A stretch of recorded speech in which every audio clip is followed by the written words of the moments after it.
This Wages World here. It is May 4th going into the 5th, 2020, and I'm going to come at you here with a video. Okay guys, I'm just going to jump into it. We got a lot to get into this video today. What you're looking at here, guys, this is a Higher Realm Holistics channel. Her name is Veronica. She left me a comment and a link to this video she made 3 months ago and some timestamps to check it out.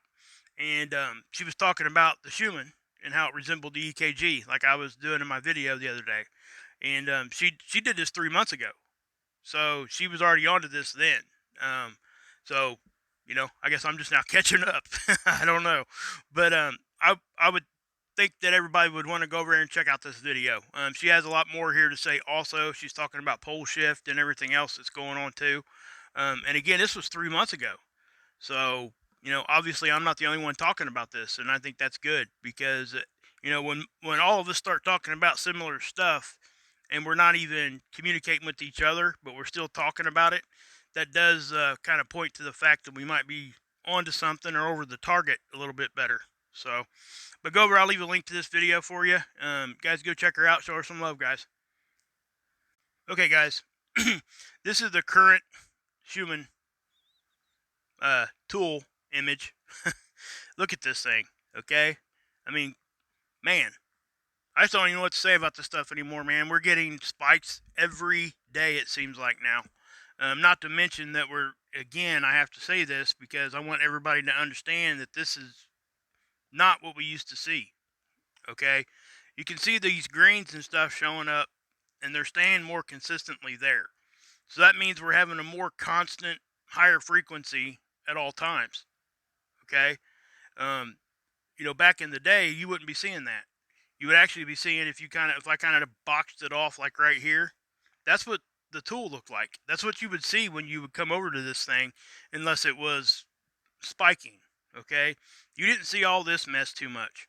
Okay, but so now we're just getting consistent higher frequencies, and a lot of people have been talking about how the frequency has risen, and there's a lot of theories on why that's happening and what could be the result of it and what's causing it.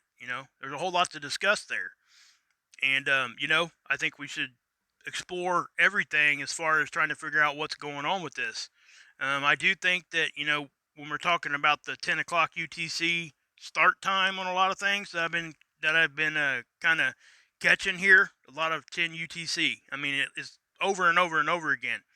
It takes a break for a minute, but then it'll start having these spikes again starting at 10. To me, that's not a natural occurrence. That's almost something that's artificial, and it has to be intelligently done when something's that specific. I don't see how that could be like, let's just say, natural, I guess. So, but yeah, you can see this big spike here. You see this spike right here, and it's huge.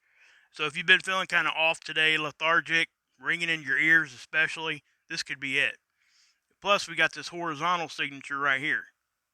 And that's kind of odd. We don't usually see that in the middle of these bigger spikes. But if you look close, it actually corresponds with one of the areas of where the higher frequency has been more consistent lately. So if you look close here too, you can kind of see it there too, but it's not as intense. Okay? You see the white here? And you can even kind of see it here.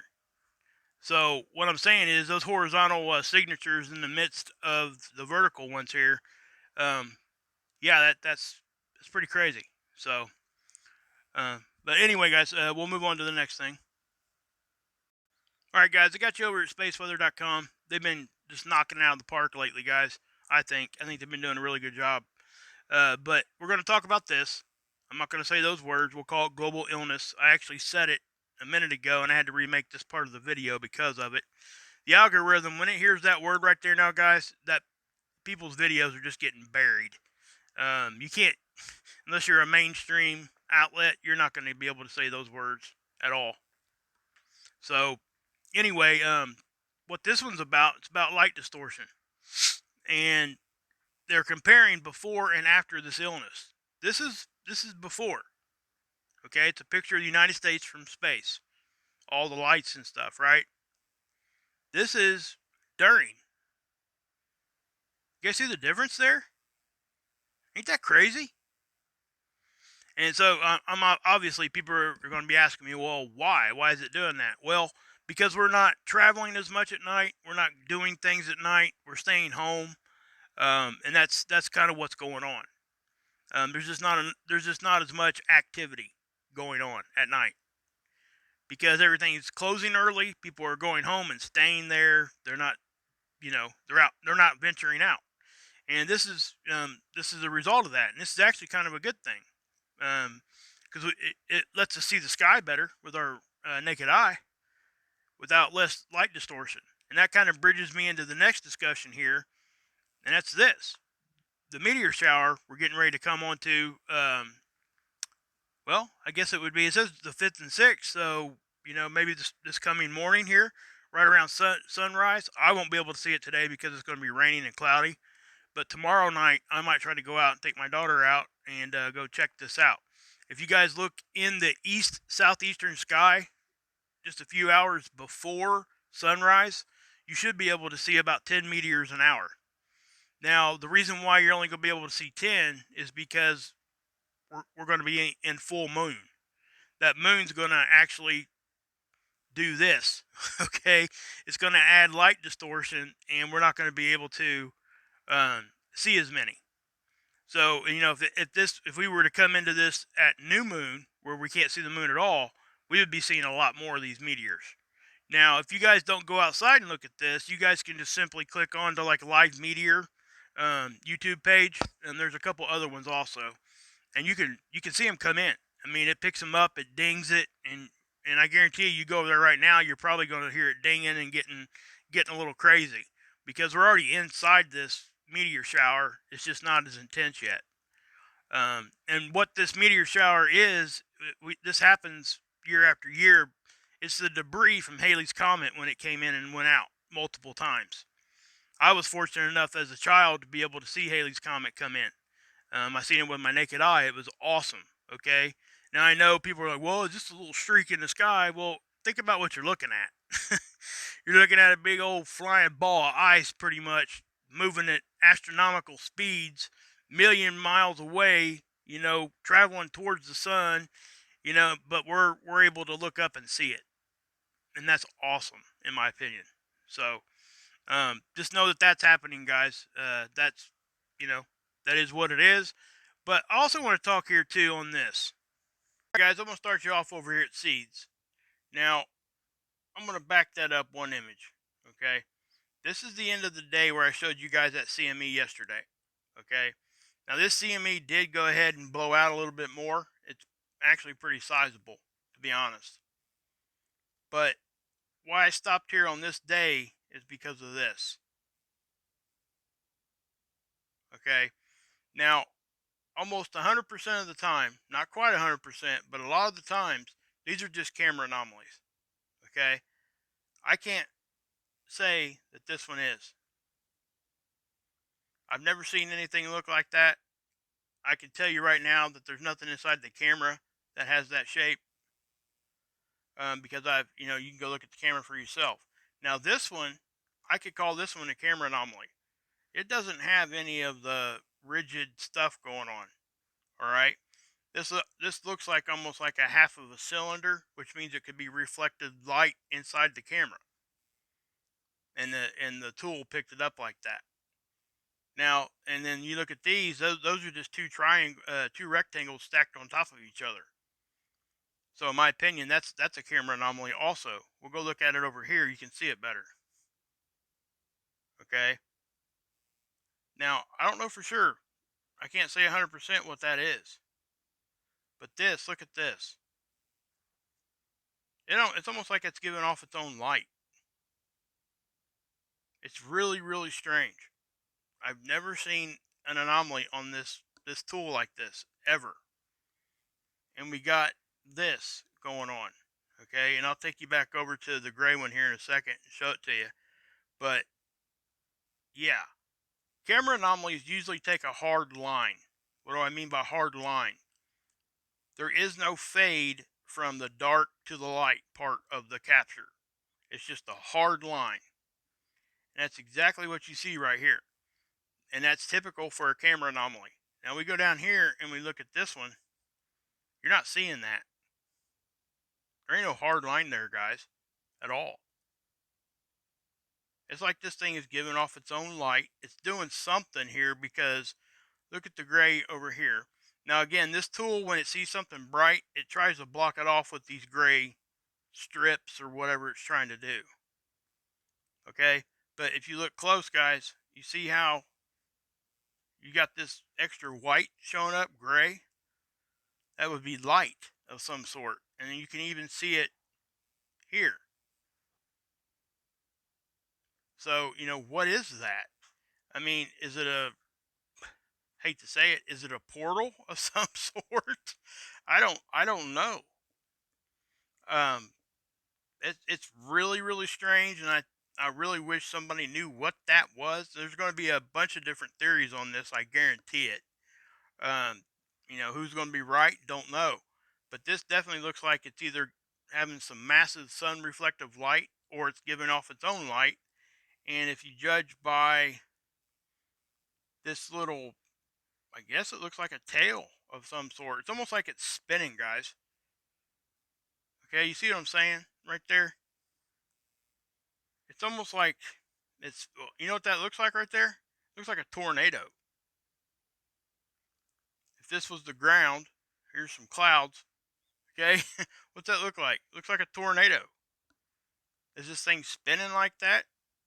I don't know. And then you can look up here, and if you look real close, you guys might not be able to see this unless you put it on a bigger screen or look at it in really high definition. You can kind of see a fade right here too. It's there. Just go look at it for yourself, guys. Make up your own mind. But you see how that's doing that? It's just really strange, guys. I don't know what to think about it, but I will show it to you guys because that's what we're seeing.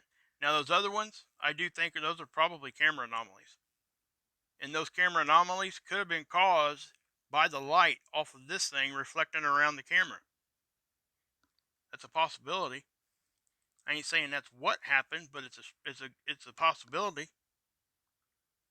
So, and you look at this, and like I said, you got little appendages kind of poking out here, and you don't get that on this one, or that one. Now, also, guys, you're going to see extra particles flying around here, guys. Okay, and the reason why is because this satellite travels with us around the sun, and we're going through that meteor shower right now, so it's going to see some of that stuff. You might be able to see the blinking get really, really intense, to be honest with you, as we get more and more into the peak of this. Or we might not see anything. Who knows? But this right here has really got my mind rocked right now. I don't know what that is. Wow. But um, but yeah. So I'm gonna take you guys over here and show you the end of that CME. Here's that. This is the next day. You see how big it got right there? Now, something interesting about this. This had like a delayed ejection after the first one. You can see it. It'll be right in this area. So we'll wait for the CME to happen, and then right in this area, see how fast that's moving? It's moving faster than the material in front of it. So when that catches up to it, what happens is you have what they call an interplanetary shockwave. They actually caught that happening last year with one of the satellites. It picked it up. So we were able to get a visual sense of what's going on there. And what's happening is the magnetic field of the faster moving particles, when it gets close to the magnetic field of the slower moving particles, they react with each other and they cause a little shock wave. Okay? Think of it like this. Take two magnets, different polarities, and push them together. It makes it real hard. Now, if you take those same two magnets and you get them real close to each other by pushing real hard, and you let them both go at once, what happens? They both push out, right? And they just like expand out really, really fast. That's kind of what this shock wave does. The particles don't really collide with each other. It's the magnetic field of those particles that are interacting. So I just wanted to show you guys that. Now, I'm probably going to go ahead and end this video here. Uh, there's a lot to talk about. I'm going to try to do another video tomorrow for you guys. Depends on what my work schedule is. Uh, and something else, guys, I just want to say thanks again, on behalf of Scott. You guys should really go over and look at his community post. This is something that, yeah, none of us really knew what to do at first, guys. And you guys really came through. I can't tell you how humble I am from all that. So thank you again, guys. God bless. Yeshua saves, and you can drink this Kool-Aid. Okay, guys, just so I'm gonna jump back in here real quick. Hang with me for a second. Um, this tool finally did update. Okay, this is a CME tracker. What you're looking at. This is the top-down view, side view, and this one over here is Earth's orbit around the sun, stretched out into a straight line. We have to have all three of them to get a good sense of direction here of this thing, of a CME, either coming at us or not. Again, this is two-dimensional, and what it's trying to show us is something that's three-dimensional. That's why you have to have these three to really get a good idea of what direction it's traveling. Okay, now here we go. So if you look up here, here's the timestamp. Keep in mind, this tool does not update unless there is a new CME that it sees. Okay, so if you look here, when it starts on the 4th. Okay, if you'd have looked at this yesterday, it was still showing the previous CME that started on the 29th of April. So this is updated, and so what we're looking at here, this is Earth, and you're going to see the CME pop off over here. You see that? It doesn't look like it's going to affect us at all. Okay, it looks like it's far enough away that we probably won't even know anything about it. So, I would just say that. And over here, guys, what you're going to see it come real close to stereo B, which is that. If you guys are wondering about stereo B, we do not get any information from that thing anymore. They probably do. We don't. They say it went into some loss of communication and it did a roll or whatever. They lost communications with it, regained communication. Now they don't get any data from it, they claim. I don't think that's the truth. I really think that they are getting data from it. They're just not letting us see it. Now, also, in that same line of thinking, if they're not letting us see it, why? Well, we were catching a lot of stuff over on that side. So, is that still happening? Most likely. We all think that that's what was happening. Um, People were catching, like Scott was catching all kinds of crazy stuff over there off of that satellite. It was just nuts. So I do think that they probably did that one on purpose. But I wanted to, when I went and looked at this after I did the rest of my video there, I'm going to put this one on the end. But yeah, it's not coming at us. I just wanted everybody to know that. So anyway, guys, God bless you. Yeshua saves, and you can drink this Kool-Aid.